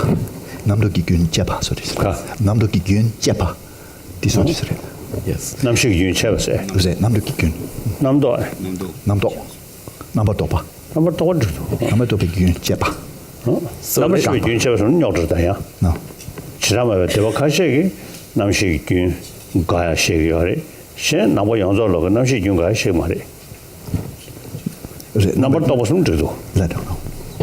Yes. Thank you. So Francisco Varela defined the phenomenological epoche as something similar to doubt, because you suspend beliefs, you suspend judgment of anything, and you just you just have contact with your experience. And in this process, Varela said, the field of experience appears more vividly present, which I think is a very common experience in meditators. Why did Varela made a comparison between the phenomenological epoche and doubt? I think this comes from the fact that Edmund Husserl, the founder of phenomenology, was very close to the first meditation of René Descartes, the French philosopher. René Descartes had a special process in which he exerted doubt about everything. He said, I'm not sure that this table exists or these flowers exist, external to me. But when I doubt, there is at least something I cannot doubt. It's that I am doubting. Doubting is there.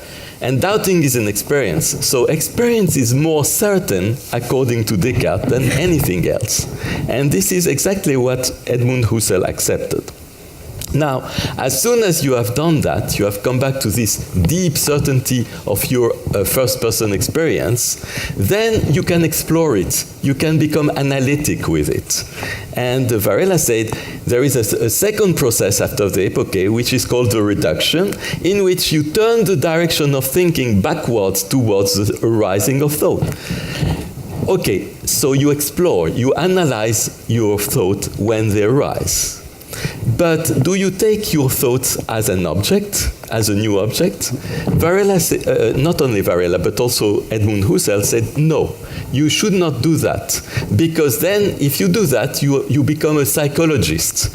And phenomenology is not identical to psychology. He called his discipline a transcendental discipline. I will explain that. He called his kind of reduction not a psychological reduction, but a transcendental reduction. So let me explain this word, transcendental. Transcendental is a kind of word that nobody understands except philosophers. That's the reason why I have to explain it carefully. The verb to transcend in Latin. Yes. So the verb to transcend means exceeding ordinary experience. It's more than ordinary experience. Now, there is a difference between two nouns that come from the verb to transcend. One noun is transcendent, the second noun is transcendental. Transcendent means beyond what appears. For instance, you don't see the mechanisms of the physical world, but beyond the appearances of tables and chairs, there are particles. Yes. And fields. Right. And particles and fields transcend the appearances. They are beyond the appearances. They are far away from us because we have to use tools to explore them. Whereas transcendental is very different. It's also exceeding ordinary experience, but not because it's difficult to reach, because it's beyond, because it's far away, but the contrary, because it's too close to us to be appreciated. For instance, my eyes, I don't see them. I don't see my eyes. You don't see your eyes. And yet we know that the eyes, our eyes, are the condition for... With the mirror, I can see. That's right, exactly.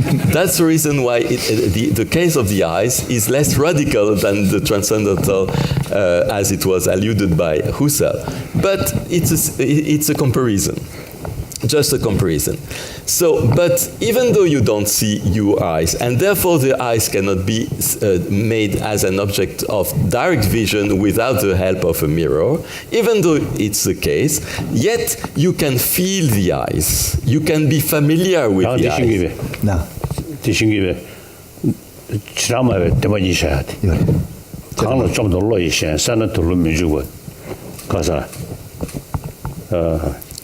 산소를 주고 아니 가다 단담 다 지금 토로서 좀암 르 차셔 소소 세 제라人生로 통정에디 구조된바 다뒤 참면을 집에 있는 바 차셔서야 요 말이스 드리 인도 바 차차를 집에 있는人生로 돌고 말이스 뒤장도된 말이스.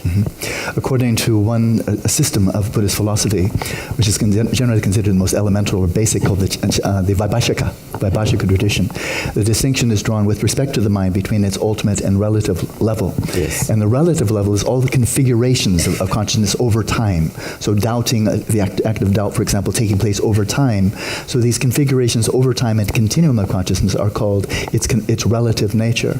But then if you break it down to the individual moments, the primary which cannot be broken down further, finite instances, pulses of cognition, that's said to be the ultimate nature of mind. Good. It is never seen by, but it's the seer. Yes. It is never seen, but it is the seer. Seer, observer. Yes. That is observer.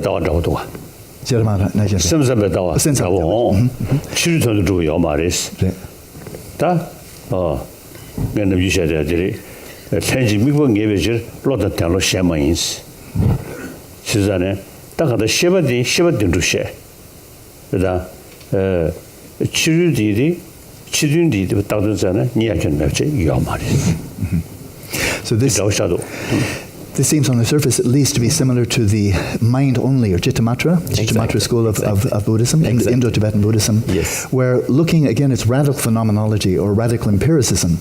What do we actually know? And what we know are states of being aware and appearances to awareness. That's what we really know. Yes. And in terms of anything beyond that, some objective, independently existent physical world out there, is never to be found. Absolutely. So it always comes back to simply appearances to awareness and the awareness of those appearances. Hence, all that we really know and can talk about is mind and objects of mind, and hence it's called mind only. Yes, I will present that a little bit later. So this quotation, it is never seen but it's the seer, it is never known but it's the knower, it's the first definition of the transcendental in the history of human thought, and it was in the Brihadaranyaka Upanishad 800 years before Christian era. So even 2 or 3 centuries before the Buddha. It's extraordinary. It's the clearer exposition of the concept of the transcendental, which is the condition for seeing, but which is not seen, the condition for knowing, but which is not known. But do you know us, Upanishad Atma. Exactly. Atma. So to get that in English, the knower here, this being in the Hindu context, that would be the Atman or self. Exactly. So it's certainly it's clearly Hindu in spirit. But this transcendental field, according to Husserl, you could get a knowledge by familiarity, even though you cannot distantiate from it, you cannot go outside your mind to observe it, but you are in your mind and you can explore it and give and obtain a knowledge by acquaintance, like William James was saying, or a knowledge by familiarity, not a knowledge about, as if you were completely outside the mind. So it's a very special type of knowledge. Now, you see, I predicted your remark. Is Edmund Husserl's phenomenology a form of idealism, which is very similar to the mind-only or Chittamatra school of Buddhism? there is something that there are many quotations by Edmund Husserl that gives the feeling that he was indeed an idealist. He said, for instance, there is no nature except insofar as it is constituted in an ordered process of consciousness. So nature, according to him, is only a correlate of consciousness. It co-arises with the consciousness of it. So clearly there is the idea that he was an idealist. But on the other hand, Husserl accepted the qualification of his doctrine as an idealism, but he says, my idealism is not a view. It's not a metaphysical view.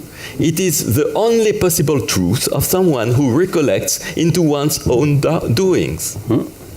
That means that idealism, according to him, namely giving priority to lived experience, was not a way to say, oh, consciousness exists, but the world doesn't exist. It was not like that. It was just, an idea that in order to understand the world, you have to go back to the very source of the belief you have in the world, namely in your experience. Only that. It was not a claim. It was just an attitude, a way of being. Now, it is also often said that phenomenology is critical of science, or it is even phenomenology is averse to science. Is it true? Not at all. Husserl was a scientist. Husserl was a mathematician. He was appreciated by the greatest mathematicians of his time, such as Weierstrass, Hilbert, and so on. So he loved science, but he wanted to understand the origin of science. Where does it come from? Why is it so efficient? And in order to understand that, he said that science is grounded in what he called the life world, namely the concrete lived life of human beings. The scientists who try to abstract from their experience a certain structure of knowledge which can be shared with everybody. Okay? But then science is so proud of its outcome that it considers that this abstract outcome becomes more real than the lived origin of the process. And therefore it makes an inversion. Science considers that the lived origin of knowledge is secondary with respect to its scientific byproduct. And it wants to explain how, consciousness comes from matter. But matter is an abstraction of our lived experience. So there is here a problem, and according to Husserl, this was the cause of the crisis of the European culture, because European culture has forgotten consciousness and has completely projected itself into the byproduct of an abstractive process out of this experience. The consequence is that our objective knowledge has a blind spot. You cannot explain consciousness out of matter. You can be convinced that it's a material process, but no one has ever been able to explain how it comes from matter.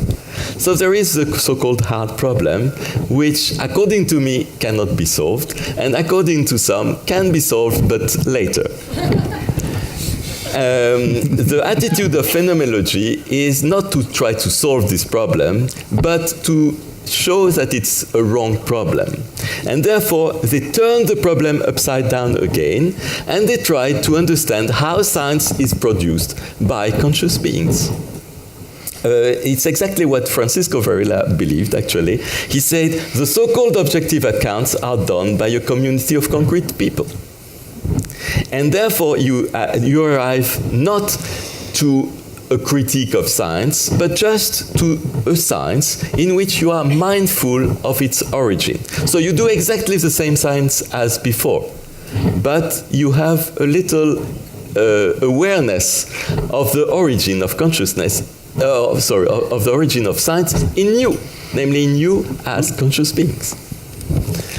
Okay, it is often said also that phenomenology is only a mode of knowledge of experience. You explore experience, you try to describe it, and so on. And that Buddhism has also an existential and ethical import. But actually, even phenomenology had an ethical and existential import. So it's even more similar to Buddhism than many people believe.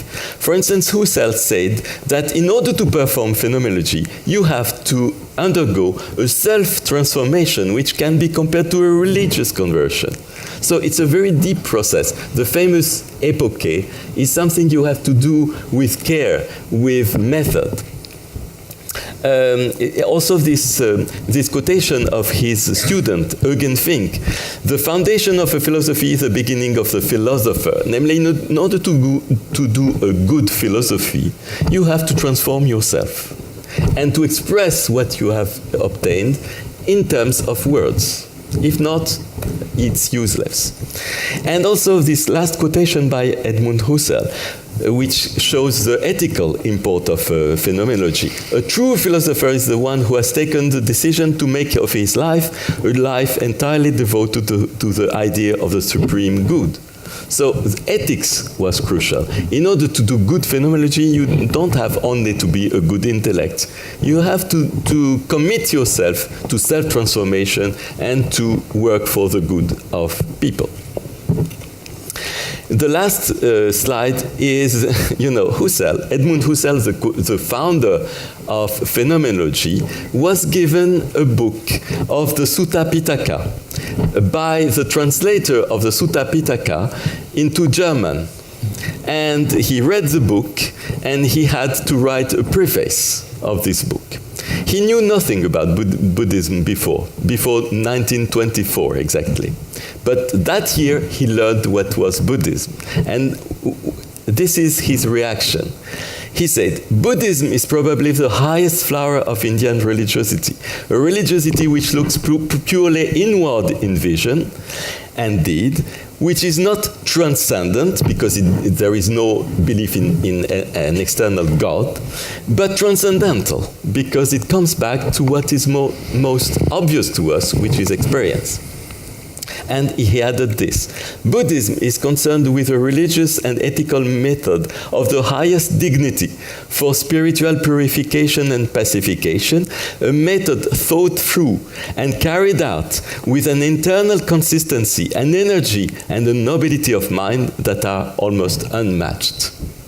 So clearly there is a deep connection between phenomenology and Buddhism, and I think for that reason I think phenomenology can be a wonderful way to bridge the Western civilization with Buddhism. Thank you.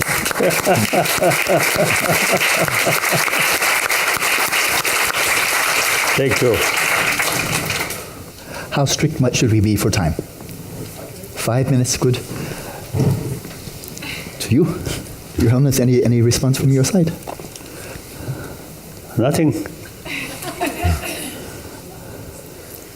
It seems, although we are some discussion in academic level, but it may create some kind of impression we are trying to propagate Buddhism.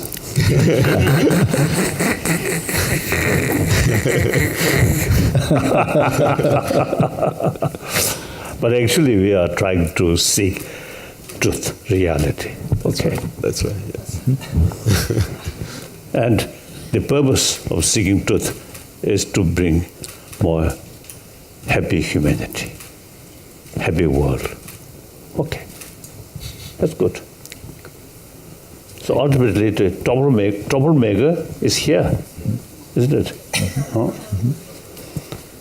I think not gun. There's a gun there, our mind, compassionate, then gun, no work. Gun with anger, fear, suspicion, on the basis of self-centered attitude, then I think they are our general concept, enemy. So no truth, just our mental projection. Yes, that's right, yes. Okay.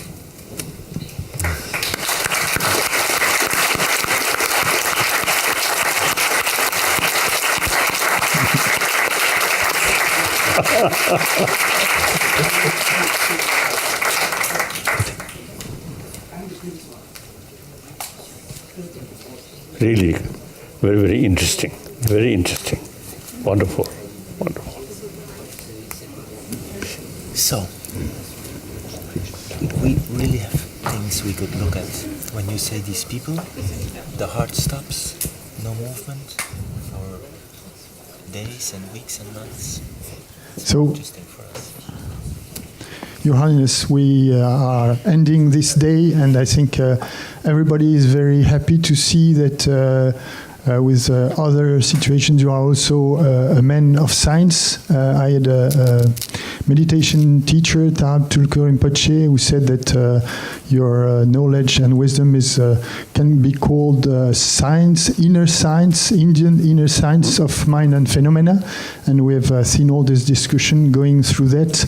And I really also want to think of Francisco Varela, who was close to you, have been mentioned many times here, and who said, and we will going to see that in a movie just after you are gone in the symposium, Varela, who said there are many knowledge, there are knowledge of science, of art, of magic and others, but there are only one wisdom, which is love. And just a connection with what we did today, I really want to express my immense gratitude for your coming here. I should thank I should thank you. You invited me. I not come here to say something. We are not, very not happy that you accepted to come to our invitation. I think only one thing, one occasion, when I was in Calcutta, and I went to Mother Teresa's place without invitation. So then they, of course, naturally, you see, they follow late Mother Teresa. You see, they received me. Then I told them, I come here without invitation.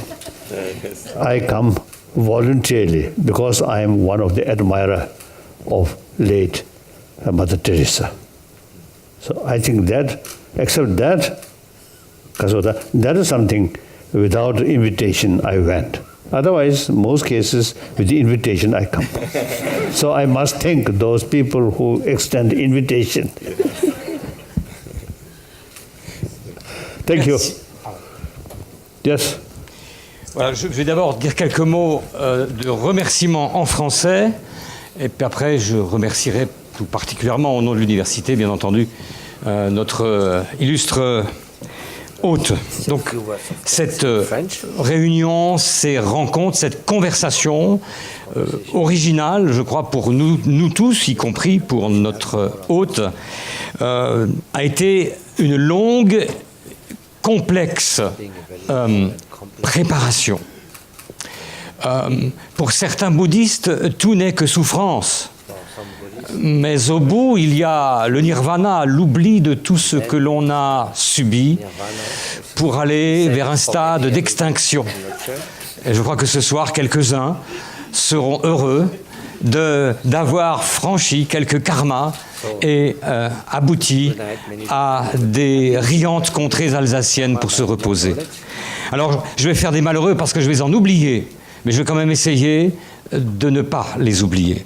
Merci à la Dune, merci à la Dali, à l'ISIS qui nous reçoit ici, à la faculté de médecine, à la fois ses médecins et ses personnels, le cabinet de la présidence, du président Beretz jusqu'à hier, et puis de l'intérimaire à partir d'aujourd'hui. Merci au service de la communication. Merci à toutes les équipes de sécurité, hôtesses ou les nôtres, bien entendu. Merci à tous les médias de la maison, de la Dune. Donc à partir de mercredi, je crois, Philippe, cette magnifique journée sera entièrement téléchargeable sur le canal U2. C2, je ne sais jamais. On a tellement de télévisions dans cette université. Ben, vous irez sur le site. Merci aux traducteurs aussi qui sont dans leur cabine Merci aussi aux organisateurs, à Jean Gérard et au doyen de notre prestigieuse faculté, Jean Sibilia, à Mind and Life et à Mandala Strasbourg. Donc, un très très grand merci. Alors, j'ai oublié quelqu'un, je suis sûr, ils vont m'en vouloir à mort. C'est très mauvais pour ma future carrière, mais bon, tant pis. Mais donc, je voudrais qu'on applaudisse très fort tous ces services qui ont permis, pendant ces semaines, de préparer ce magnifique événement. Bravo et merci à tous.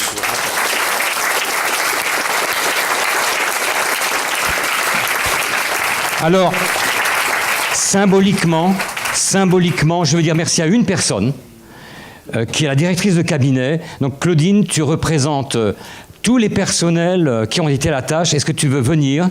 Our cabinet chief, Claudine, will be the corporate and symbolic person for our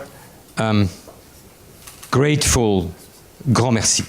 And it's a great moment for her because today she becomes a very young lady. It's her birthday, and a great birthday. Happy birthday to you, Claudine.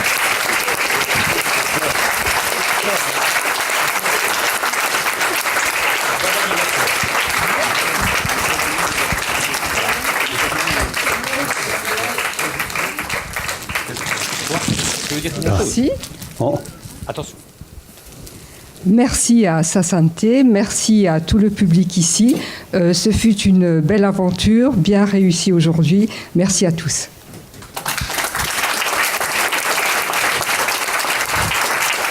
So, dear brother Dalai Lama, one of your noble brothers working and teaching in this house, Martin Karplus, was not able to be here with us this evening. But he's, like Mathieu Ricard, a great photographer, a great cook, and a great scientist. So I offer for you his book, Martin Karplus, but he made an extract booklet with pictures of your so beloved Tibet. Very beautiful images chosen by our president and by him.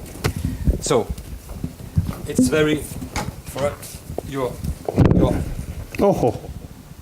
so Martin Karplus, and we chose for the cover a very beautiful photography from the 17th, a little Tibetan boy, a symbol of hope and of bliss. So Beautiful. thank you very much to have been with us. Thank you very much. Thank you. Thank you.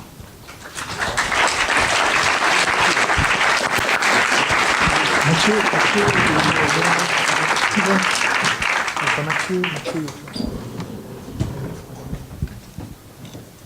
Et votre modérateur.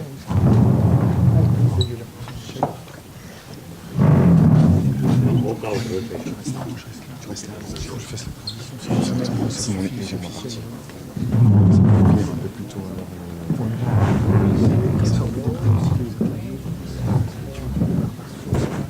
Sylvie Guilhem m'a dit on fait à la fin, de toute façon. Juste que j'accompagne Corinne récupérer ses affaires parce qu'elle a un avion à 5h30. Donc il faut qu'elle parte maintenant, tu vois. Donc il faut que tu l'accompagnes. J'ai sa voiture. Ta voiture 3 minutes, hein. J'en ai pour 3 minutes aller-retour. D'accord. Si tu ne trouves pas aussi, c'est à l'Atrium, je crois, le studio. Non mais j'accompagne maintenant à la transition et je reviens pour le Varela. D'accord. Ils me laisseront passer.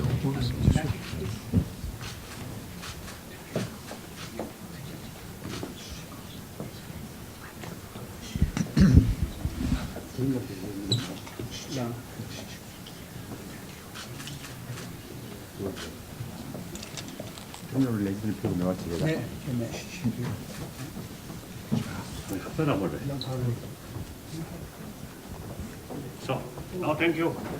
Thank you.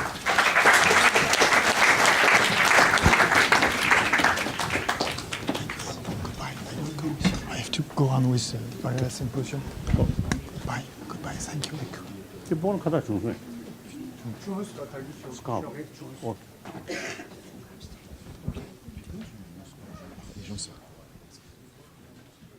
Et lorsque sa sainteté sera sortie, je vous demanderai juste de vous rassurer.